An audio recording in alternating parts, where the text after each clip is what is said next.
Welcome back.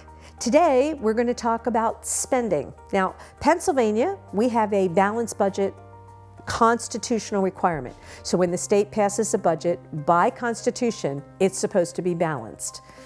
I'm sure you've noticed for the past several years we really haven't managed to do that. As a matter of fact, for the past several years we've had budgets that the governor didn't even bother to sign, and last year the budget was out of balance for months.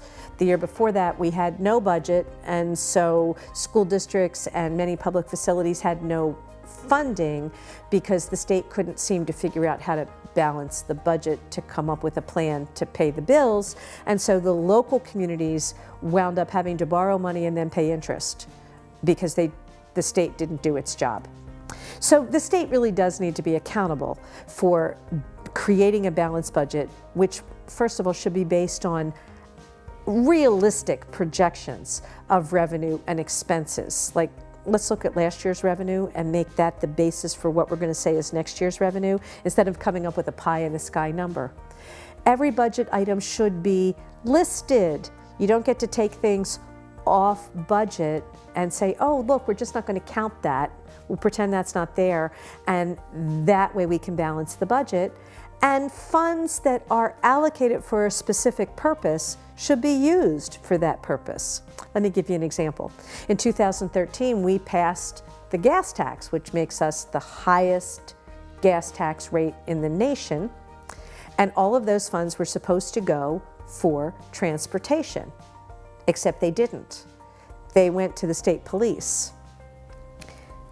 And what they did was they diverted transportation funds into the state police coffers.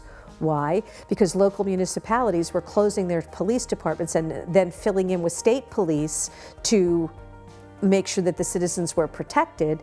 But where did the state police get the money for that? Well, they got the money out of the transportation budget, and there was a cap that was supposed to be placed on it of about $500 million, and instead they found that about $800 million was being diverted from the tax that was increased specifically to pay for roads and bridges and infrastructure, except it wasn't.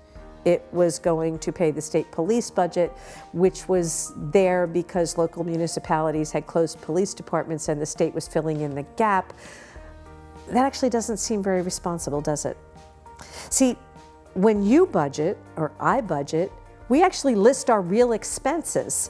And if we say that the electric bill is $40 a month, well, then that money goes to pay the electric bill. And if it doesn't, our electricity gets turned off. But when the state doesn't spend the money the way that it's supposed to, they come back to us and say, oh, well, we need to take more money out of your pocket to fix the fact that we did not budget adequately or honestly or effectively, so you give us more. That's not the way this is supposed to work. The government, remember, doesn't have rights. They have responsibilities.